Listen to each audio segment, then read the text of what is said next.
Good morning, students. Welcome to Good Samaritan School online classes. In the last class, we were discussing on the Mendeleev's periodic table and how Mendeleev used these 63 elements and arranged the periodic table. And as I told you, this is the basic model for the best model and the basic model for our modern periodic table. Okay, so and we learned how Mendeleev used oxides and hydride formulas, and also we learned the Mendeleev's periodic table, the state Mendeleev periodic table law. Also we learned, that means the properties of elements or the periodic functions to their atomic mass. Okay, and also how he used the oxides and hydrides formula and arranged the periodic table. And also the main, very important, the achievements of Mendeleev's periodic table and some of the limitations also we have learned in the last class, right? And today we are going to learn on a new topic, modern periodic table. This modern periodic table is the periodic table that we are using in our day-to-day life, and you can see this periodic table which is given in page number 86. I want everyone to go through this. It's one of the important table. Based on this only we are going to use everything in even whatever we are going to learn chemistry, we are going to use only this periodic table only. So please go through this, and it's very, very important. Okay, let's learn more on what is modern periodic table. The modern periodic table was first created in the year 1913, that means just only in 20th century, by the scientist called Henry Moseley, and this is given in page number 85 in your book. Please, you can go through that. Okay, he is a scientist who started giving the modern periodic table. And how we arrange the periodic table, as you can see that Mendeleev used atomic mass as the main key for arranging the periodic table, but Henry Moseley used atomic number. Okay, so the word atomic number was used for making the periodic table, arranging the elements in the periodic table. The first person is Henry Moseley only. Okay, let's learn what is the modern periodic law states. The modern periodic law state that the property of an elements are the periodic functions of their atomic number. It's very, very important. In Mendeleev's periodic law, what we learned? Mendeleev's periodic law state that properties of element, periodic functions of their atomic mass padata. Okay, that I want you to just look at it, because there is a difference between the Mendeleev's periodic law and modern periodic law. Okay, let's learn and go through what is more important on this topic. Let's recall of what we have learned on atomic number. Okay, atomic number. Okay, what we learned on atomic number? Atomic number is nothing but, yes, it is represented by the letter Z. Remember this? Okay, and it means that number of proton present in the nucleus of an atom. Okay, this is what we learned about atomic number, right? And this number is increasing by one in going from one element to the next element. We can see in this periodic table. That means the elements which are arranged in the order of increasing atomic number. If you see the modern periodic table, I want to show this table here. You can look at it.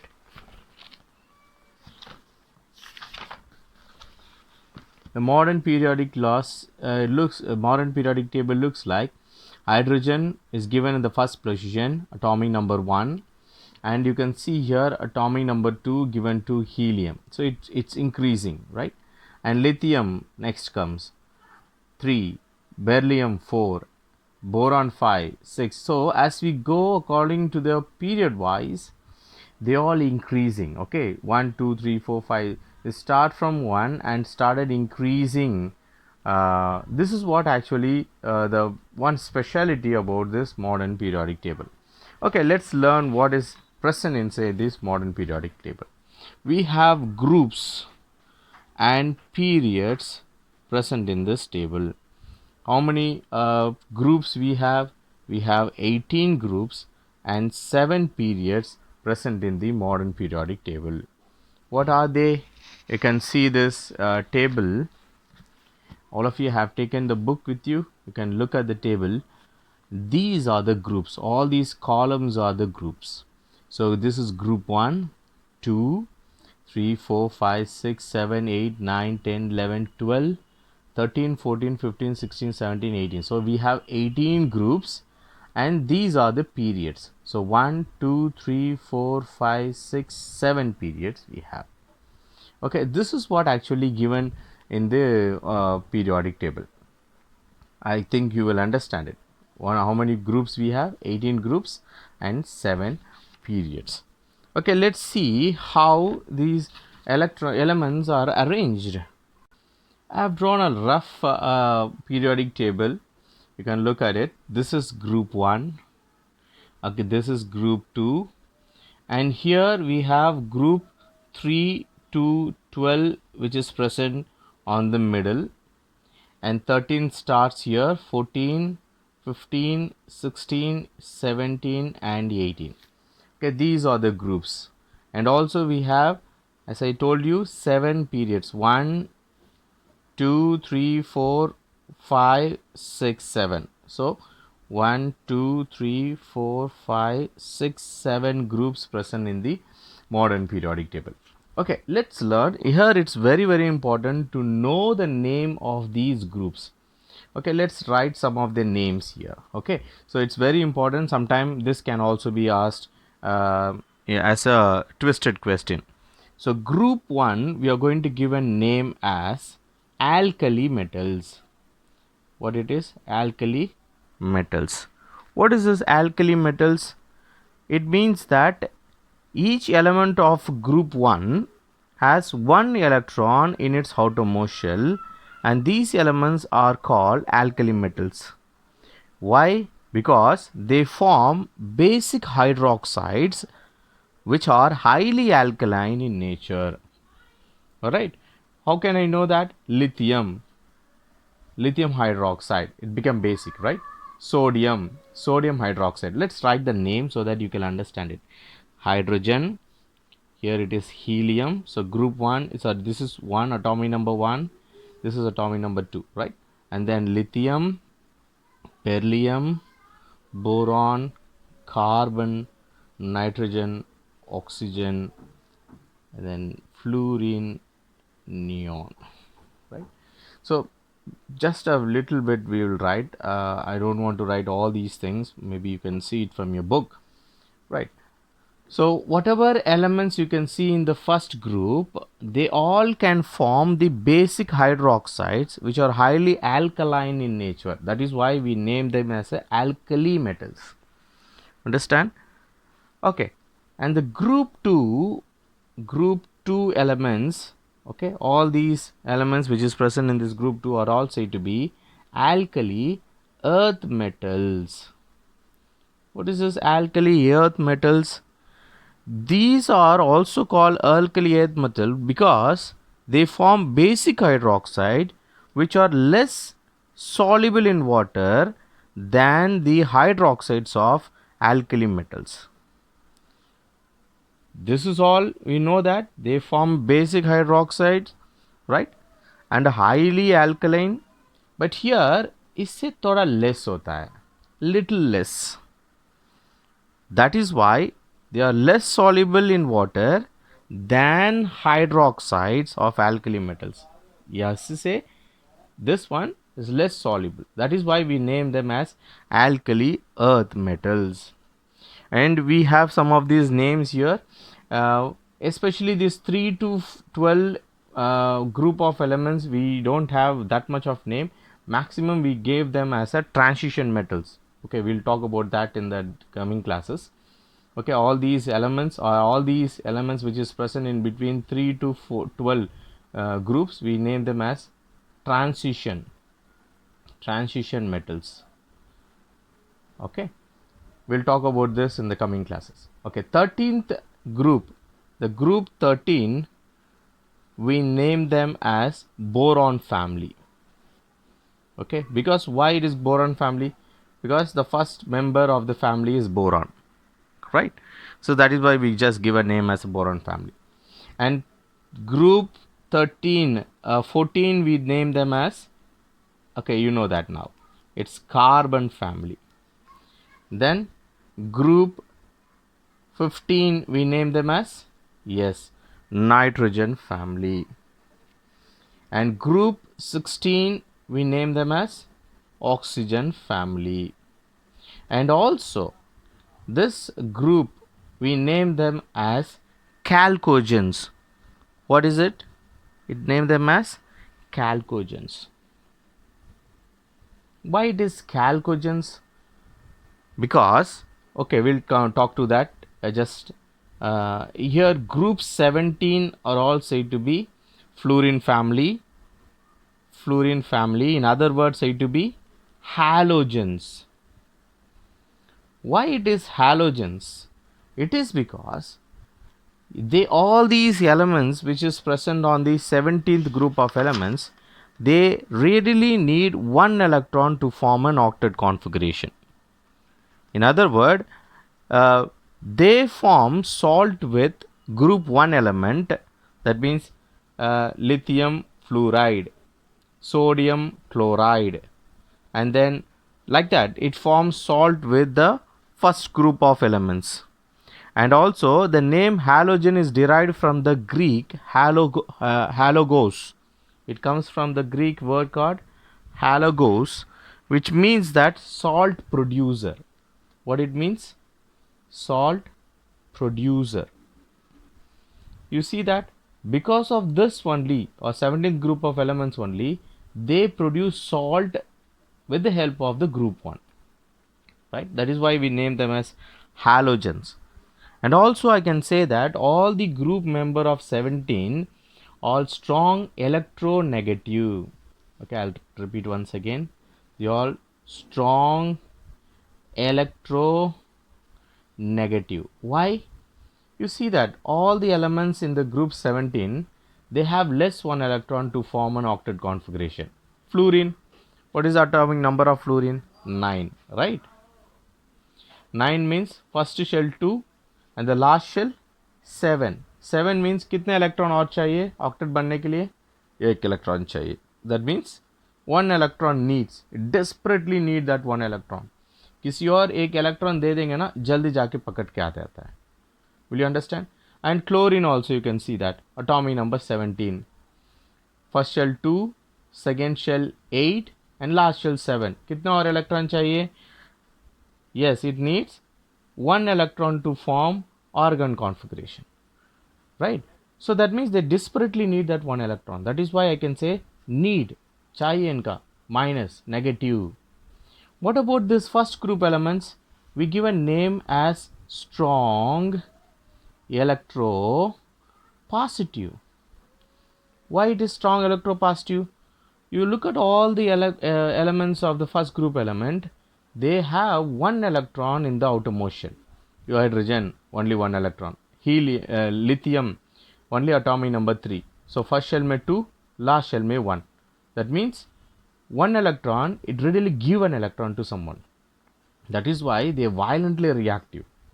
Sodium, atomic number 11. So first shell 2, second shell 8, last shell may 1. So that one electron, it readily started to give. ये electron दे देंगे ना. Who's ready to get that one electron very desperately? ये 17th group element है. That is why they can combine to form a salt. Will you able to understand the word halogen now? Yes. So that is why halogens. Then what is the meaning of chalcogens here?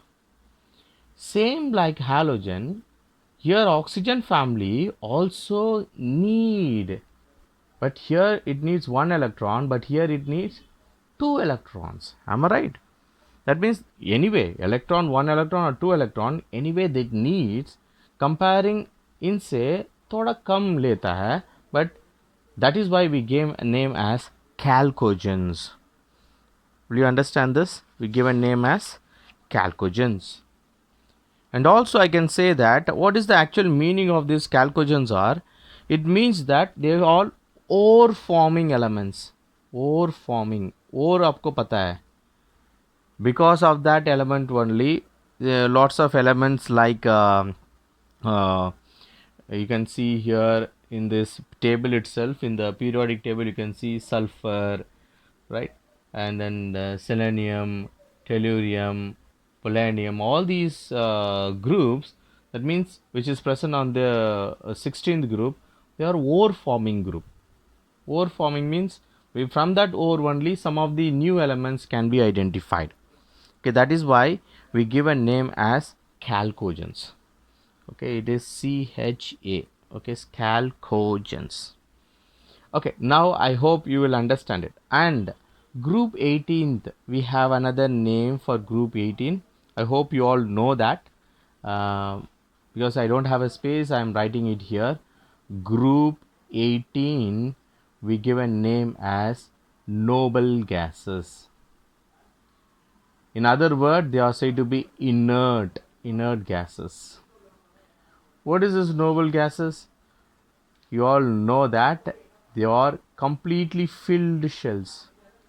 You see that helium, atomic number 2, first shell is completely filled.